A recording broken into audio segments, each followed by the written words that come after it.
Hello everyone, I am Sachin Tokoria and welcome back to our React.js series के part 11 में। जैसे कि आप रिएक्ट सीख रहे हैं और आपका बेसिक बिल्कुल क्लियर हो चुका है, तो ये वीडियो आपके लिए बहुत इंपॉर्टेंट होने वाली है। इस लेक्चर में हम बात करेंगे मोर अबाउट प्रॉप्स के बारे में, यानी आज हम डिटेल में समझेंगे कि डिफ़ॉल्ट प्रॉप्स होते क्या हैं, जेएसएक्स को प्रॉप्स के थ्रू कैसे पास करते हैं और प्रॉप्स की स्टाइलिंग कैसे चेंज होती है, यानी कि उसमें कैसे कलरिंग चेंज होती है प्रॉप्स से ही, कैसे उसका स्टाइल चेंज होता है और कुछ इंटरव्यू क्वेश्चंस इसमें हम देखेंगे। अगर आपने प्रीवियस पार्ट्स नहीं देखे हैं तो डिस्क्रिप्शन में प्लेलिस्ट का लिंक मिल जाएगा आपको, पहले बेसिक क्लियर कर लेना। और भाई अगर आपको ये सीरीज हेल्पफुल लग रही है तो वीडियो को लाइक ज़रूर करना, चैनल को सब्सक्राइब करना। तो चलिए विदाउट टाइम वेस्ट किए अपने कोड की तरफ चलते हैं और स्टार्ट करते हैं अपना पार्ट 11। हम अपने कोड की तरफ आ जाते हैं। तो सबसे पहले हम बात करते हैं कि प्रोप्स क्या होते हैं। मैं अपने यहाँ पे नोट्स ओपन कर लेता हूँ। तो सबसे पहले कि प्रोप्स क्या होते हैं। Props props is equal to क्या होती है, प्रॉपर्टीज। हमने ये पहले डिस्कस कर चुके हैं। और प्रोप्स होता क्या है, पेरेंट्स कंपोनेंट से चाइल्ड कंपोनेंट को डाटा भेजने का तरीका। क्या बोला मैंने, पेरेंट्स कंपोनेंट से चाइल्ड कंपोनेंट के अंदर डाटा भेजने का तरीका। प्रोप्स रीड ओनली होते हैं। रीड ओनली मतलब चाइल्ड कंपोनेंट है वो चेंज नहीं कर सकता, उसके अंदर कुछ भी डाटा भेज नहीं सकता। तो कोड में आके मैं आपको बिल्कुल बेसिक दिखा देता हूँ ताकि आपको रिवीजन हो जाए। ये अपना मेन ऐप डॉट जेएसएक्स है, मेन फाइल। मैं एक फाइल बना लेता हूँ अपनी, किस नाम से बनाता हूँ, कोई भी नेम ले लेते हैं। मैंने ले लिया ग्रीटिंग्स, ग्रीटिंग्स डॉट जेएसएक्स। और यहाँ पर मैंने अपना फंक्शन बना लिया ग्रीटिंग्स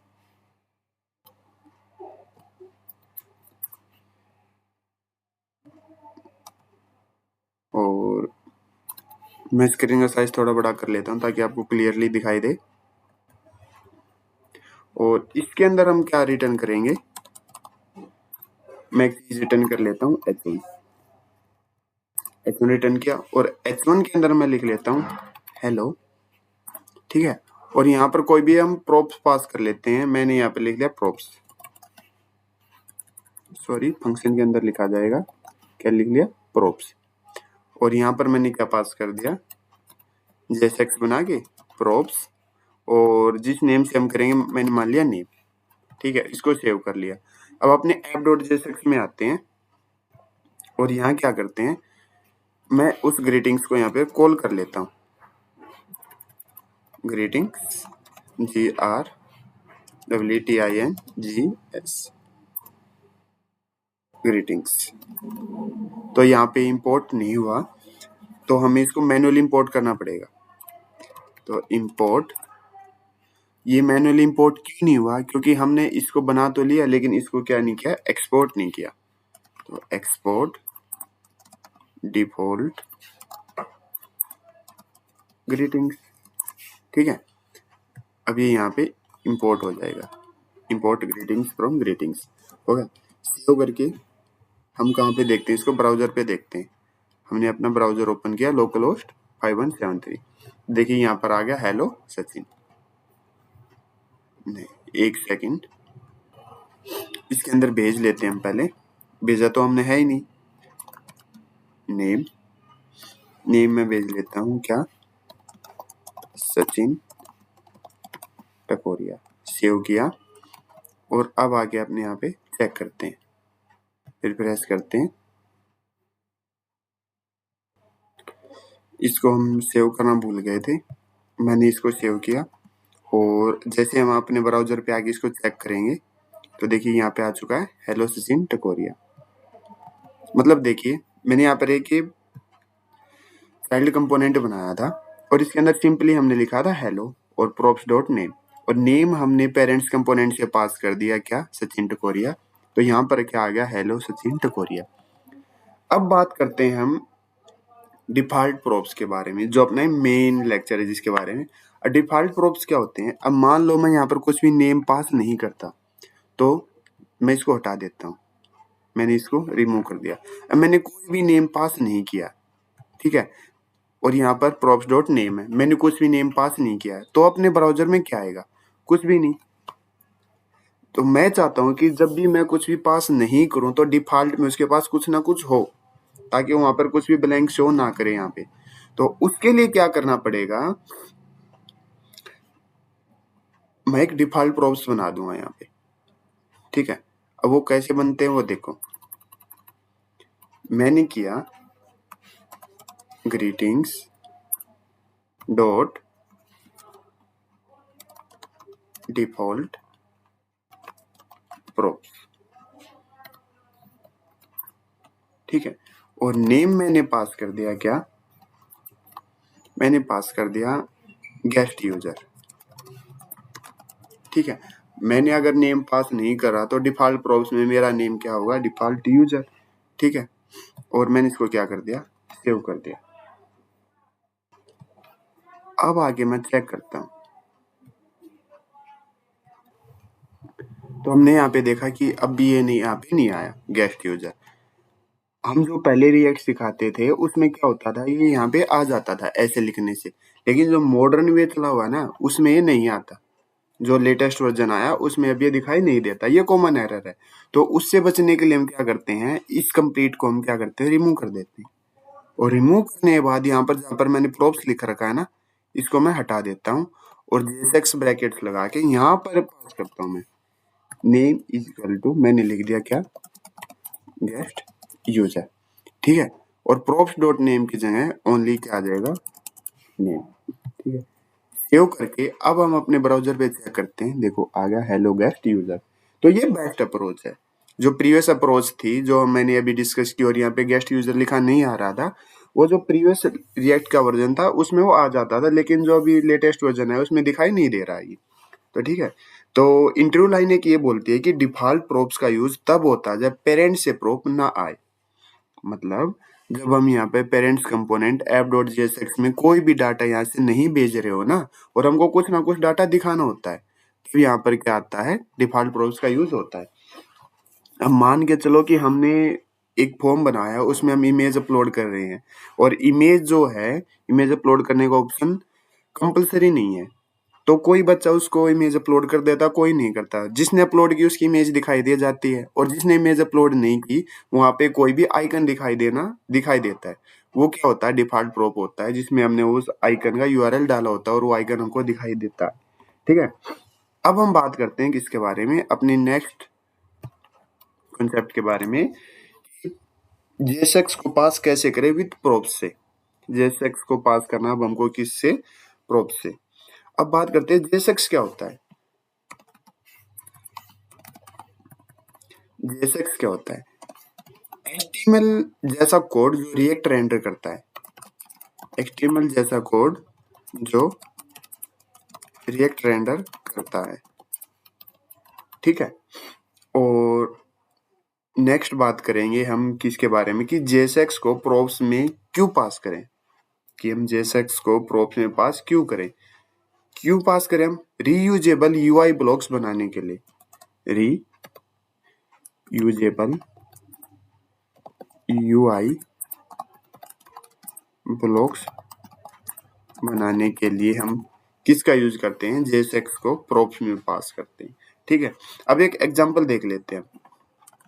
हम यहाँ पे आए, क्या करते हैं, मैं इसको क्या करता हूँ, रिमूव कर देता हूँ, ठीक है?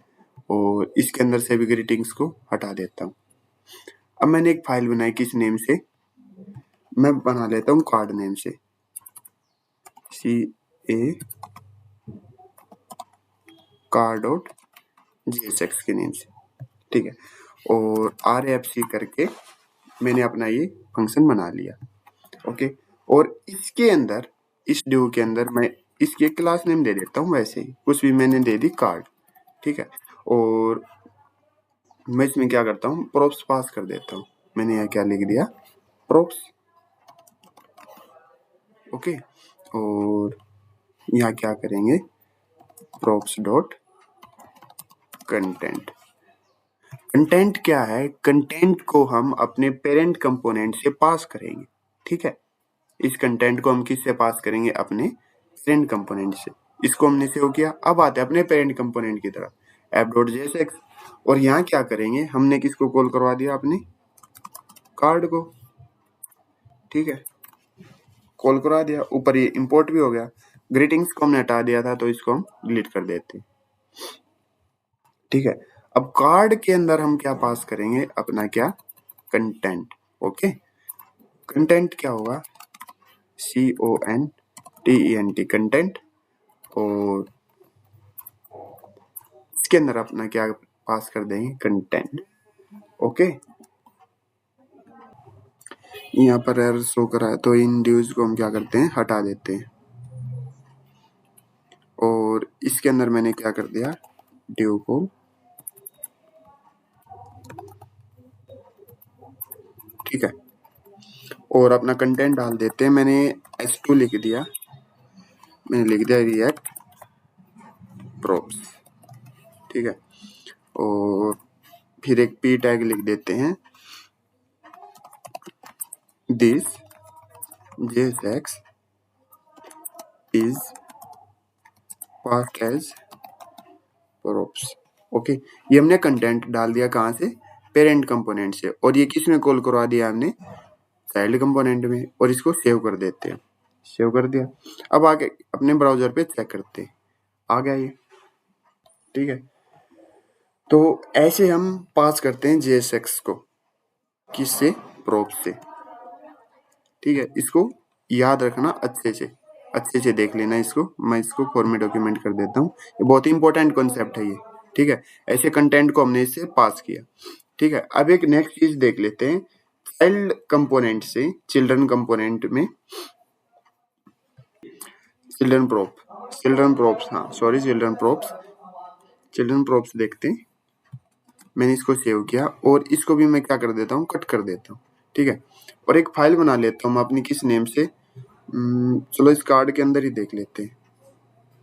इस कार्ड के अंदर मैंने इसको क्या किया, हटा दिया। और इस प्रोप्स को भी मैं क्या कर देता हूँ, हटा देता हूँ। और इस ड्यू को भी मैं क्या कर देता हूँ, रिमूव कर देता हूँ, रिमूव कर दिया। और अब इस रिटर्न के अंदर मैं एक ड्यू बनाता हूँ, ड्यू बना के इसकी क्लास नेम दे देते हैं, क्लास नेम मैंने दे दी कार्ड। ओके, और हम चिल्ड्रन प्रोप्स के बारे में बात कर रहे हैं, ठीक है। तो यहाँ पर क्या, एक JSX के अंदर क्या कॉल करवा देंगे, चिल्ड्रन लिख देंगे, सिंपल चिल्ड्रन।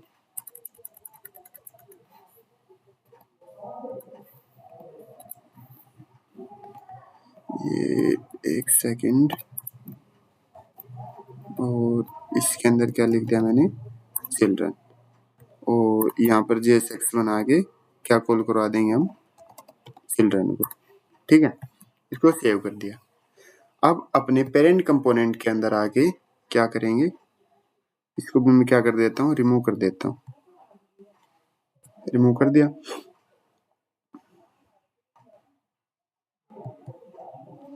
अब चिल्ड्रन जब इंपोर्ट करवा देते हैं तो उसमें क्या करते हैं हम,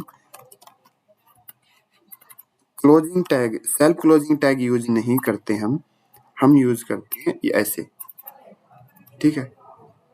सेल्फ क्लोजिंग टैग का यूज नहीं करते, हम ऐसे यूज करते हैं उसको। और इसके अंदर हम S2 लिखेंगे, यहाँ पे लिख दिया मैंने हेलो सचिन। और P के अंदर मैंने लिख दिया दिस इज चिल्ड्रन प्रो, ठीक है। सेव किया मैंने। अब मैंने ग्रीटिंग का इंपोर्ट नहीं करे, मैं इसको हटा देता हूँ। सेव करके अपने ब्राउजर पे चेक करते हैं।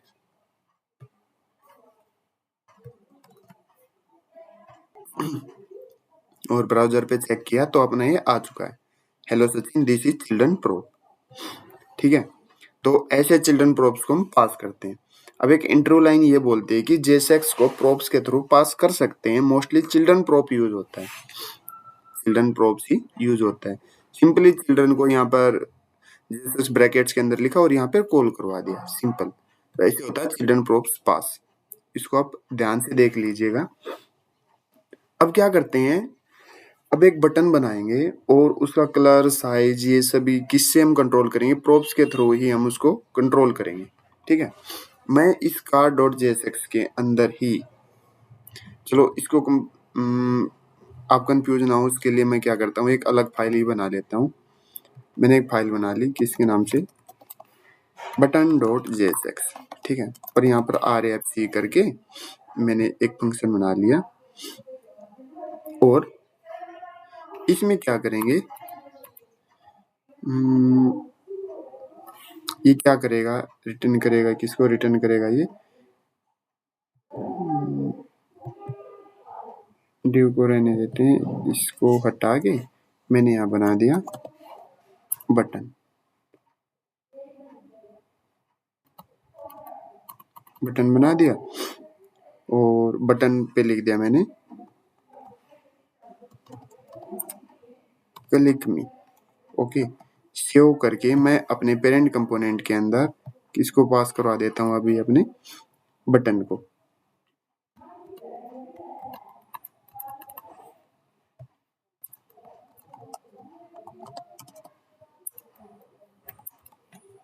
ये मैंने पास करवा दिया और यहाँ पर रिफ्रेश करते हैं अपने पेज को। अभी लोडिंग ले रहा है, 1 सेकंड। देखिए अब जब मैं इसको सेव करके अपने ब्राउजर में जाता हूँ तो यहाँ पर कुछ भी हमको दिखाई नहीं दे रहा है, तो ये भी एक एरर है। इसको भी सोल्व करने के लिए हमको क्या करना पड़ेगा, हम वापस से अपने कोड में आते हैं और जो अपना बटन डॉट JSX का कोड है इसको हम कम्प्लीटली डिलीट कर देते हैं यहाँ से। डिलीट करने के बाद हम मैन्युअली इसको फंक्शन बनाएंगे। फंक्शन बनाए किस नेम से, बटन नेम से, ठीक है। फंक्शन बनाने के बाद ये क्या करेगा, कुछ ना कुछ क्या करेगा, रिटर्न करेगा। रिटर्न में ये क्या करेगा, बटन को कॉल करवा लेते हैं, बटन, और यहाँ पर लिख दिया मैंने क्लिक मी। ओके, और इसको क्या करवा लेते हैं, एक्सपोर्ट करवा लेते हैं, एक्सपोर्ट डिफॉल्ट बटन, ठीक है। सिर्फ हमको इतना करना है, वो हमने RFC से किया था और अभी हमने मैनुअली बनाया। सेव करने के बाद जब हम ब्राउजर पे आके इसको चेक करते हैं, मैंने इसको रिफ्रेश किया और रिफ्रेश तो देखिए ये अपना ये बटन आ चुका है क्लिक में। ओके, अब इस पे कुछ स्टाइल वगैरह कर लेते हैं हम। स्टाइल करते हैं, 1 सेकंड में इसको क्लोज कर लेता हूँ और इस बटन पे स्टाइल लगाते हैं, इनलाइन सीएसएस स्टाइल। और तरीका देखिए, ब्रैकेट के अंदर ब्रैकेट और फिर इसके अंदर मैंने दे दिया कलर, इसका क्या रहेगा, कलर रहेगा इसका वाइट। ओके, और फिर अगर मैं पैडिंग की बात करूं तो पैडिंग दे देते हैं इसमें, कितनी पैडिंग दे दी मैंने, 10 पिक्सल। और फिर बात करते हैं इसका मार्जिन, दे देते हैं हम लेफ्ट राइट से, मार्जिन दे दिया मैंने इसका कितना, 5 पिक्सल। और लास्ट में हम background colour, background colour, background colour में देखो मैं क्या लिखूंगा, प्रोप्स डॉट COLOR कलर, ठीक है। क्या लिखा हमने, प्रोप्स डॉट कलर, ठीक है। और यहाँ पर किसको पास कर देंगे हम, प्रोप्स को, और इसको क्या किया, सेव। और अपने ऐप डॉट JSX में आके इस बटन पे मैं कलर की वैल्यू डिफाइन कर देता हूँ, क्या कलर दे देता हूँ मैं, क्या रेड। ओके, और सेव करके हम अपने ब्राउजर पे जाके चेक करते हैं, इसका बैकग्राउंड कलर रेड हो चुका है, कलर वाइट हो गया, बॉर्डर वगैरह पैडिंग ही हमने कितनी ली थी, 10 पिक्सल 5 पिक्सल, वो हो गई। अब जैसे हम, अब मैं क्या करता हूँ, एक और बटन को यहाँ पर क्या करवा देता हूँ, कॉल करवा देता हूँ, कॉल करवा के अब देखिए एरर आ रहा है क्योंकि हमने इसको किसी भी ड्यू या ब्रैकेट्स के अंदर बंद नहीं किया।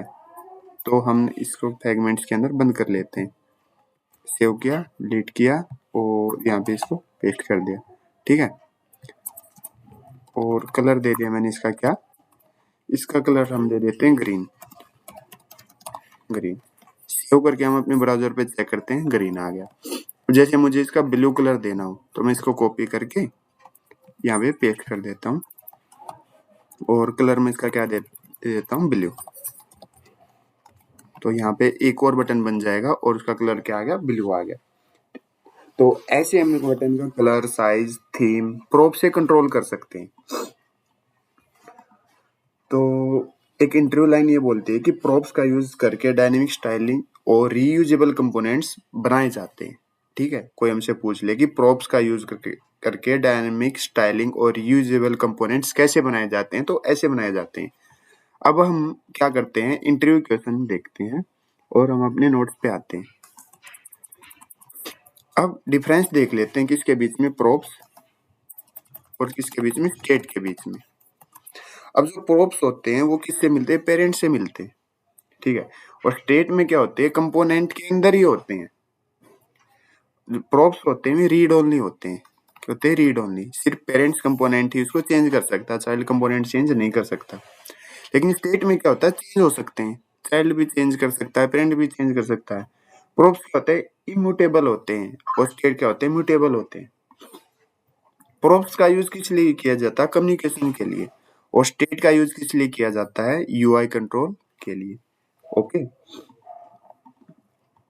अब एक क्वेश्चन देखते हैं हम। क्वेश्चन ये है, can we pass function as a props? Yes, क्या हम फंक्शन से प्रोप्स पास कर सकते हैं? यस, बिल्कुल कर सकते हैं। चलो हम इसको एग्जांपल से देख लेते हैं। हम अपने एक वो बना लेते हैं, क्या इसको मैं डिलीट कर देता हूँ। ठीक है, और बटन को भी मैं क्या कर देता हूँ, डिलीट, और इसको भी मैं क्या कर देता हूँ, हटा देता हूँ। ये अपना पेरेंट कंपोनेंट, ये अपना क्या है, चाइल्ड कंपोनेंट। ओके, जो बना दिया इसके अंदर भी, ये अपना चाइल्ड कंपोनेंट और ये अपना क्या है, पेरेंट कंपोनेंट। चाइल्ड कंपोनेंट के अंदर मैं क्या करूंगा, एक बटन बना के और इस पर लिख देता हूँ मैं क्लिक मी, और जैसे मैं इस बटन पर क्लिक करूंगा, ये सजेशंस को मैं फिर से क्लोज कर लेते हैं, और बटन के ऑन क्लिक पे मैं एक फंक्शन पास कर लेता हूँ, ग्रीट।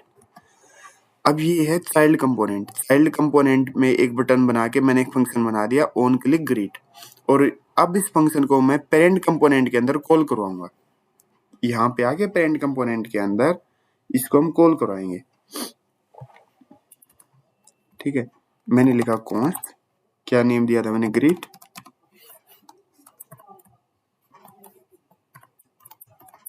ठीक है, ये हमारा फंक्शन बनेगा क्या, एरे फंक्शन। ठीक है, और जैसे इस पर कोई क्लिक करेगा तो अलर्ट में क्या लिखा आएगा, हेलो सचिन टकोरिया। ओके, और ये मैंने इसको सेव कर दिया, और यहाँ पर मैं किसको कॉल करवा देता हूँ, अपने बटन को। बटन को मैंने कॉल करवा दिया। ठीक है, और ग्रिड के अंदर मैंने इसको पास कर दिया,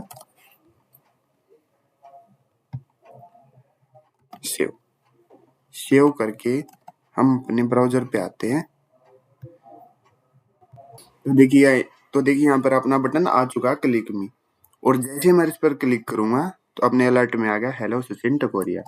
तो मैंने फंक्शन बनाया कहाँ पे, मैंने बनाया चाइल्ड कंपोनेंट के अंदर, और इसको कॉल कहाँ पे करवाया, पेरेंट कंपोनेंट के अंदर, और वहीं पर ये फंक्शन बनवाया। ठीक है,